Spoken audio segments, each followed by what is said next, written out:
I am Ferdinand Marcos, and I am the President of the Republic of the Philippines. I stand today on behalf of 110 million Filipinos. Everyone, hello universe, it's me again. Shoutout sa inyo mga kababayan. Meron tayong upload videos updates. Ayan, ito po si Pulong. Nung na-reject ng ICC ang interim release ng kanyang ama, talaga namang nagwawala sila sa social media. So, ito po yung sinabi ni Pulong nung panahon na yan, yung mga nakaraang linggo, na sabi niya, sa lahat po ng nagkidnap daw sa papa niya, I will make sure that you will pay for this crime that you have committed. Naks naman, talaga naman, ang yabang-yabang nito. Sa totoo lang, napakayabang niya. Sobrang yabang niya. Alam niyo kung bakit mayabang ito? Mayabang lang ito dahil may may tawag dito, may bodyguard At mamatay tao ito Sabi ni Mr. Matubato. Mayabang sila dahil mayroon silang hitman. So dahil dito sa sinabi niya mga kababayan, may ibig sabihin po yan. Sa umpisa pa lang na binasa ko at kumbaga sinuri ko ng husto itong sinasabi niya, talagang nagkatugma nga, no? Sinuri ko sa aking kaisipan, ang sabi ko, ito yung sinabi ni Pulong Duterte, pay for, sabi niya, I will make sure that you will pay for this crime that you have committed. Naks naman, ibig sabihin, papatay sila ng tao kung sino man ang nasa likuran sa pagkidnap kuno sa papa niya, na hindi naman kidnap yun po ay legal, diba? Sila lang ang gumagawa ng ganyang naratibo kasi that is a black propagandas to get the sympathy of the majority ng Pilipino. Pero hindi naman kumakasa ang majority ng Pilipino naniniwala sa mga ito dahil talagang sadyang mamatay tao talaga sila. Si Digong inamin niya yan, di ba? Even si Sara Duterte. Kaya nga sabi ko, mayabang sila dahil meron silang mga hitman at bodyguard. Subukan nyo, one-on-one ang mga yan. Parang mga daga yan, tumakbo. Di ba? Ganun sila kayabang. Di ba? Palibhas, sanay sila kasi. Sino ba ang pinaparinggan niya? Ang Pangulo? Si Ombudsman? Dating PNP Chief, General Torre? And the rest? Diba? Yun lang yun ang pinaparinggan niya anong palagay mo? Hindi namin nababasa yung mga sinasabi mo. Ito pagbabanta to mga kababayan napakayabang ito. Sa totoo lang, sindikato to sabi ni Mr. Las Cañas membro ng Communist Party ng Chihuahua ito. Diba? Ng triad. May mangyari lang sa Pangulong Marcos Jr. Wala tayong ibang sisihin kung hindi itong mag-amang Duterte. Bakit nasabi ko yan? Panoorin nyo itong video na ito hanggang dulo, makita nyo. Wala tayong ibang sisihin kung hindi ito. Hahabulin natin sila. Ang yayabang nila, kala mo kung sino. Ang gusto nila masunod yung gusto nila. Hindi naman pwede yun. May batas po tayo. At itaga nyo sa pagmumuka nyo, mga Duterte o mga DDS, itaga nyo sa pagmumuka nyo, walang kidnap na nangyayari kay dating Pangulong Rodrigo Duterte. Yan po ay legal. May warrant galing sa ICC. Okay? Nakipag-cooperate lang ng Pilipinas through Interpol. Yan po ay kasalanan ni Digong. Nilagay niya yung sarili niya sa alanganin. Kasi, palpak yung pamumuno niya. Brutal yung EJK. Yan ang napala niya. Kaya yan, learn and lesson yan sa lahat ng mga opisyal na gustong magpangulo. Siguraduhin nyo, pag umupo kayo, or tumakbo kayo sa pagkapangulo, malinis ang pagkatao nyo. Hindi kayo kriminal. Ganun lang po yun. Di ba? Hindi kayo magnanakaw. Kasi hindi naman maganda yun. Kasi ang taong bayan ay nakamasid, mga kababayan. Alam nyo ngayon, social media, May mga content creators na vloggers na talagang nagsisiwalat ng katotohanan, except lang yung mga DDS na nagpapakalat ng fake news. Oh, 'di ba? So yun. Oh, ano po ang kapalagayan nyo dito? Ha? Oh, ito po yung mga nag-comment bago yung panoorin yung buong video, ha. Dra, ulo ka, alam mo naman, maraming kasalanan ng tatay mo. Tama. Oh, yan. Oh, 'di ba mga kababayan? Bakit hindi yung tatay niya papanagutin sa mga pinagpapatay nito? Paulit-ulit na lang yung paliwanag na hindi kidnap, nasa legal. Bakit hindi maunawaan ng mga Duterte? Kasi gusto nila makuha ang simpatya ng Pilipino na kinidnap daw yung tatay niya. Pero ang mga Pilipino hindi tanga. Alam ng mga majority ng Pilipino ay legal ang pagkakulong kay Digong. Ito talagang bulagan lang sila para kasi sa kanila sila ang hari, sila ang batas, o talagang mga bubo lang ang mga Duterte. Tama, gusto nila maghari-arian, kaya hindi na mangyayari yun. Saan ka naman nakakita na kinidnap? Di aeroplano pa, may entourage pa, tapos may bumibisita pa sa kulungan. Correct, DDS talaga, justice. Paano naman yung mga libu-libong kabayan na tatay mo na mga namatay, saan hustisya para sa kanila at sa mga naiwang pamilya? Yun ang katotohanan, mga kababayan. Kompleto detalyado, panoorin nyo ito, yung buong video. Hindi pa rin umuwi si Pulong. Alam mo kung bakit? Bakit, Mami? Ang habili. Ito ha, makinig kayong lahat. Narinig ba nila ako? Opo, naka-live speaker tapos nakatapat sa mic. Oo. Alam na ni Duterte na hindi na siya makakalabas. Kahit maging presidente pa si Sara. Ang huling hiling ni Duterte, ipapatay si BBM. Hello? Pati buong pamilya. Hello? I-ano mo yung yung sinabi ni Pulong, you will pay for what you did to my father. Oo, nakita ko yun. Nabasa ko yun. Oo. Idugtong mo ngayon yung statement ni Harry Roque na pwede lang mawala si BBM kung kukunin siya ng Diyos. Ay, grabe. Meron? Hindi ko pa nakita yun. Because inano ko na yan ano mo, kaya hindi ako ngayon sa Facebook ko. Sinadya nilang i-mass report ang Facebook ko noong October 12. Okay. Ay, speaking of that, may nagre-request sa akin, Pebbles din. Ikaw yan, Mami? Oo, akin yun. Okay. Ako ng bago, yung 4 na. Okay. I-accept ko kasi hindi ko pa na-accept hanggat hindi kita nakakausap eh. Gumawa agad ako ng bago. Opo. Ngayon, nabibisitan sila sa akin kasi yung September 21 rally, alam ko lahat yon. Oo. So, in-inform ko ang sila Browner, in-inform ko lahat, pati Palacio, in-inform ko sila kung sino funder, nagagawa sila ng coup. Ayun, ang gulo lahat. Nangyari lahat. Opo.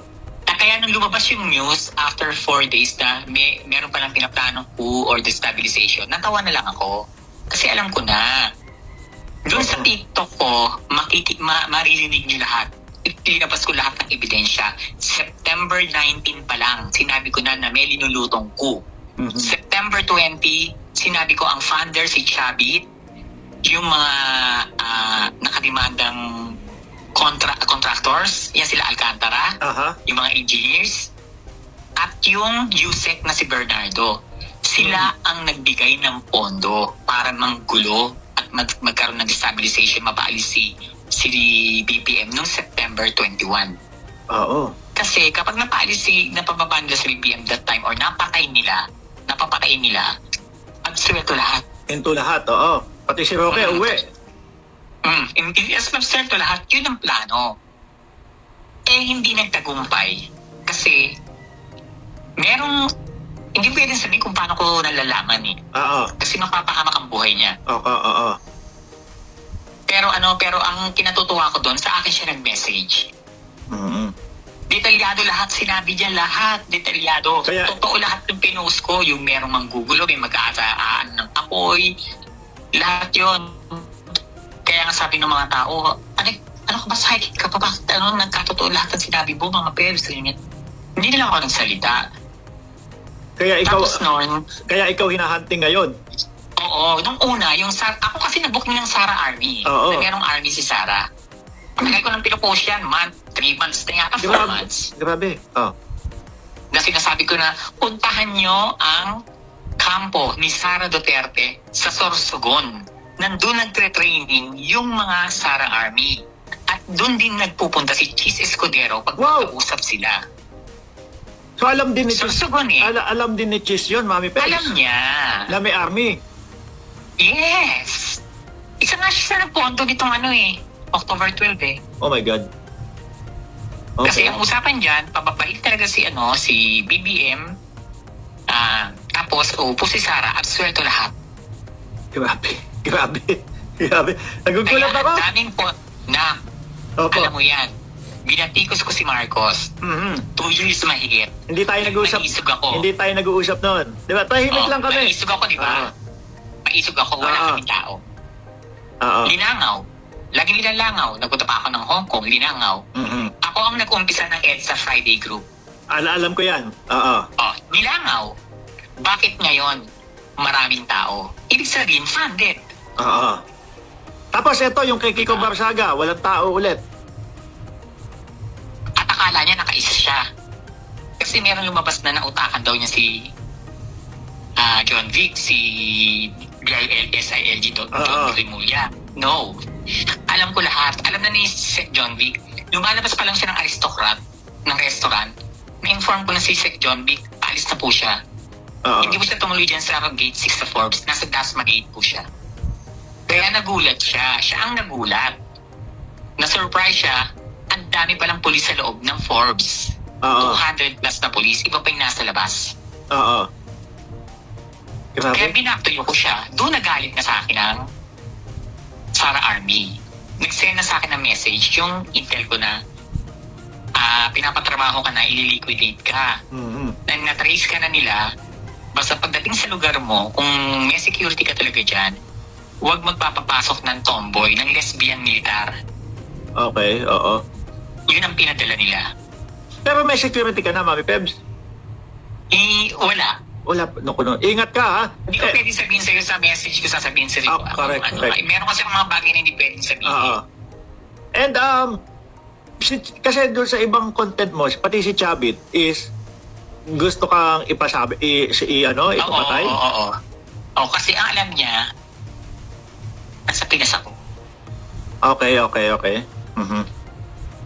So, ano yun? Nakatanggap ka din? Nilabas ko lahat. Pinasa ko lahat ng illegal niya. Naka-documented lahat yan. Pinasa ko lahat kung ano yung mga illegal niya. Ayun, gusto ko ang sabihin na sa sa social media. Kaso nga alam, meron mga hindi dapat sabihin dun eh. Oo.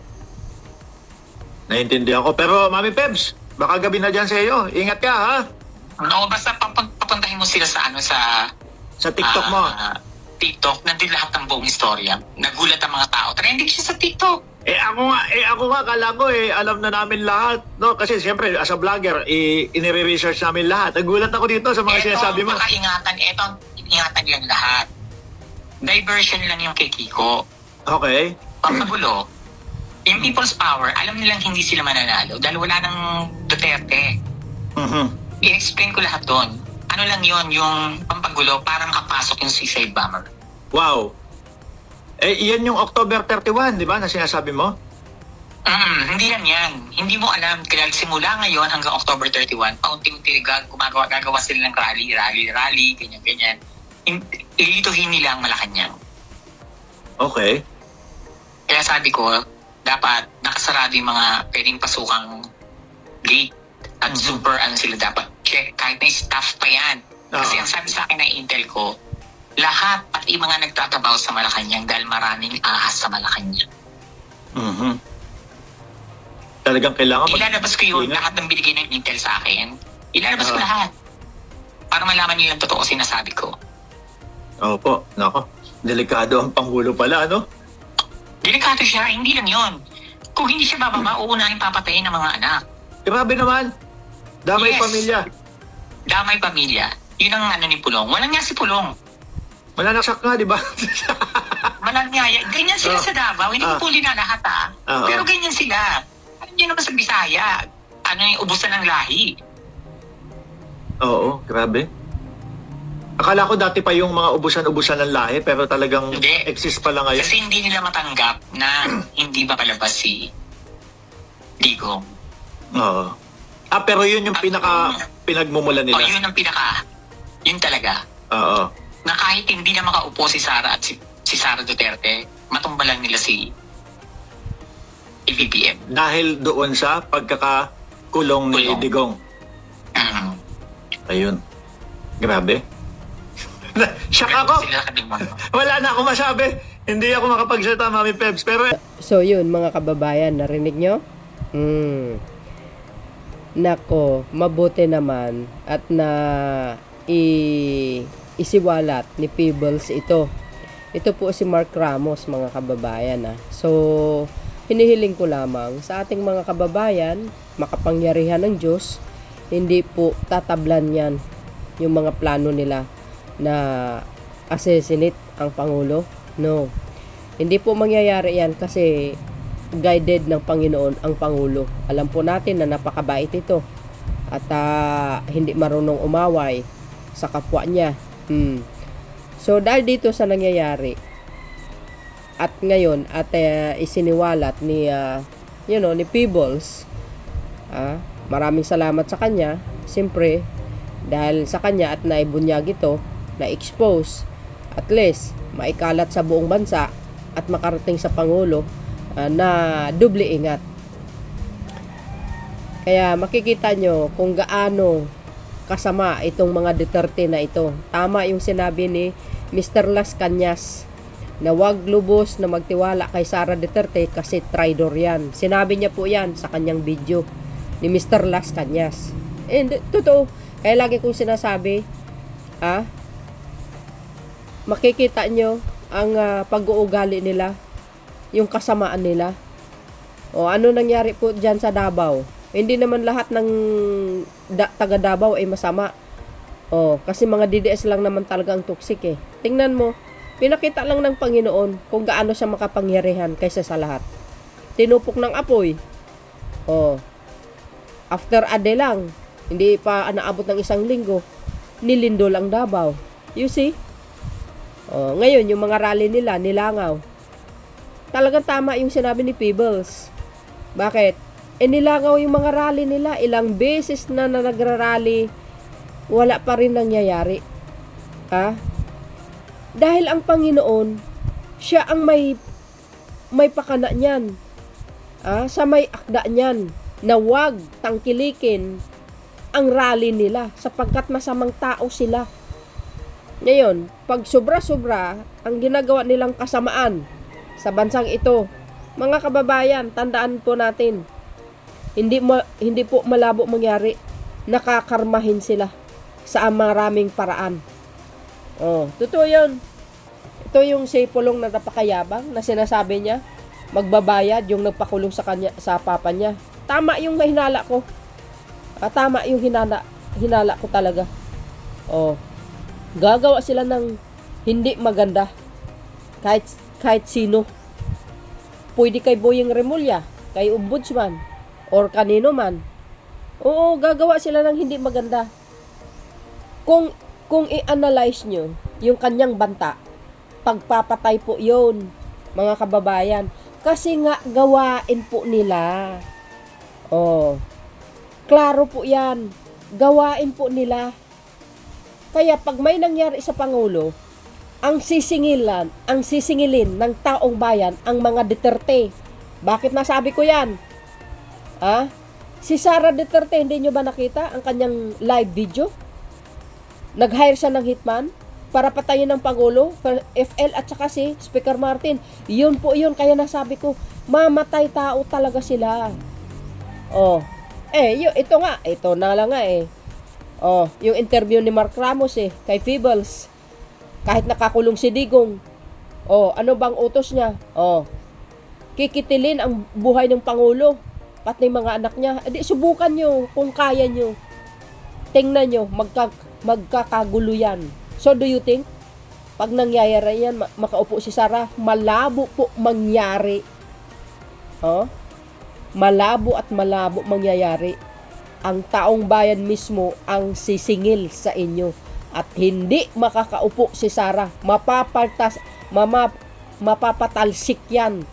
Mangyari at mangyari. Nakita nyo yung rally ng 21 sa Luneta? Yun, ang rally na yun, hindi oust the president, hindi pagpapatalsik kay Pangulo, hindi. Doon sa korupsyon.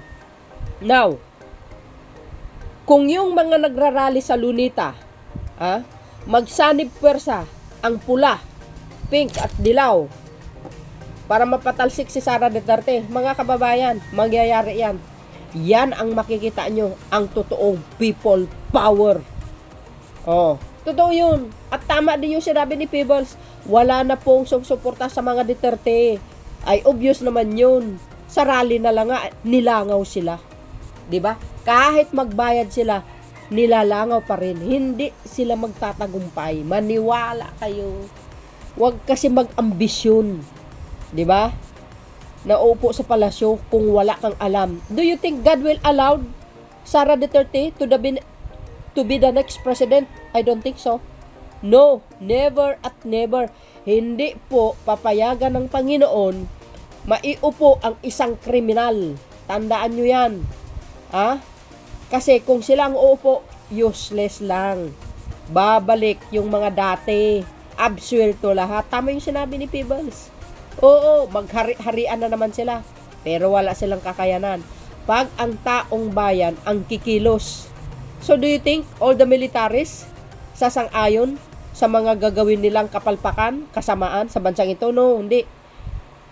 Hindi malayo mangyari na babaliktad ang Armed Forces of the Philippines pag si Sara Duterte ang uupo. Yan ang pakatandaan nyo. Kasi iisa lang ang intensyon nila. Uupo sila para gaganti sa Pangulo at sa dares. Totoo yun. Lalo na ngayon sa ombudsman. Natitipuhan ang SALN ilalabas. That is batas. Kaya dapat batas ang umiiral. No one is above the law. Kaso lang, itong mga Duterte nila, itong mga Duterte na ito, sila po ang batas. Binabypass nila kung ano po ang nakasaad sa saligang batas. Gusto nila sila ang batas. Kung ano po ang ginawa ni Digong, yun ang susundin ng anak.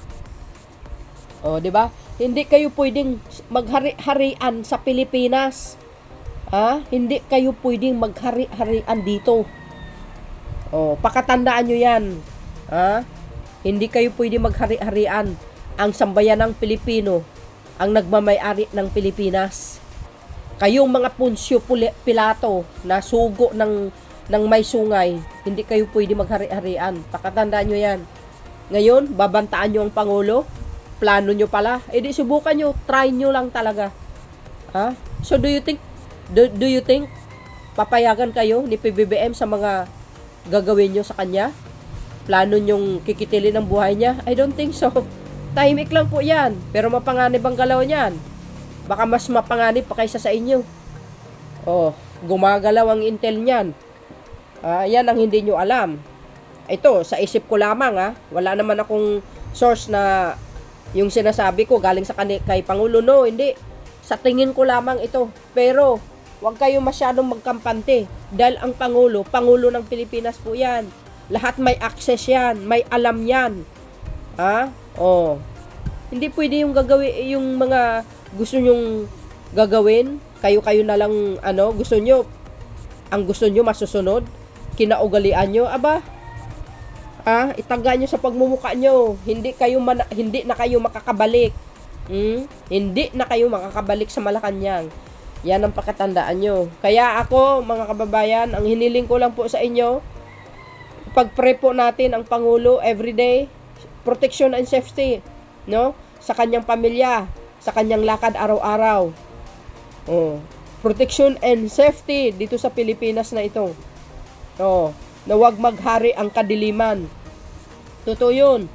Wag lang sila magtangka na maggulo ng manggulo. Dahil kung walang habas ang kanilang panggugulo, sabi ko sa isang video ko, tandaan nyo yan, ang Pangulo, isang salita lang niya yan. Tatawag kay President Trump para tulungan ng bansa natin, para mawalis itong mga salot na ito. Tandaan nyo, nandito ang EDCA. isang tawag lang Pangulo sa Presidente ng Amerika. Ora mismo yan. Maniwala kayo sa akin. Pakatandaan nyo yan. PBBM pa. Hindi nyo kaya ang Pangulo. Maniwala kayo sa akin. Hindi nyo kaya. Itaga nyo sa bato yan. Hindi nyo kayang pabagsakin. Ngayon pa. At nalalaman. Do you think itong sinabi ni Feebles na siya nag-inform kay AFP Chief Browner para doon sa 2021 kudita? Yes, yung panggugulo last September. Do you think hindi nakarating sa Pangulo? Of course nakarating yan. Yan mga kababayan. Yan ang mga dutae. Mga masasamang tao yan. Yan ang pakatandaan natin. Ang yabang-yabang nyo. Kung mano-mano lang ang anong ng harap-harapan, ewan ko na lang, baka mas mauna sa daga tumakbo. Mayabang lang kayo dahil may bodyguard lang kayo. Mayabang lang kayo dahil may hitman kayo. Dapat one-on-one. 'Di ba? Ang totoong matapang, yung one-on-one. Pangit yung ganun eh. Totoo yung sinabi ko, mayabang. Mayabang lang ang mga yan kasi may hitman sila, mayroon silang bodyguard, marami silang tao, mayroon silang Sara Army, sinasabi ni Peebles. Mayabang, bakit gaano kayo kadami? Huwag nyong tangkain, naguluhin ang pamahalaan. Ay nako, maniwala kayo. Uulitin ko, pag walang habas yung panggugulo nyo sa pamahalaan, isang salita lang ng Pangulong Marcos Jr. sa Amerika. Total naman, nandito ang EDCA. Delikado kayo talaga. Babaha talaga ang kulay-pulay. Kawawa kayo. Tapos ngayon isisi nyo kay PBBM pag may nangyari sa inyo. Mga gunggong. Kagagawan nyo yan. At hindi lang po yun. Hindi malayo na maideklara ang martial law. Maniwala kayo. Subukan nyo pang manggulo ng manggulo. Di ba? Yan si Kiso, kapal ng mukha. At isa pa, dapat ito mga engineer na ito ipakulong. Sampahan ng kaso, mga tigasin ng mga pagbumukha nito. Kaya maging maingat ang Pangulo. Ito spread natin mga kababayan. Ako humingi ng tulong sa inyo. Prayers para sa Pangulo, protection and safety every day sa kanyang buong pamilya. At sa buong Pilipinas. But anyway, thank you for watching mga kababayan. Abangan po natin ang mga expose ni Feebles. Maraming salamat sa kanya. At yan po ang way ng Panginoon para ma-expose yung mga balak ng mga Duterte, mga kababayan. And shout out kay Mark Ramos. Ayan, subscribe nyo kanyang channel. And see you again on my next upload mga beswa. Thank you for watching. God bless Philippines and baboos!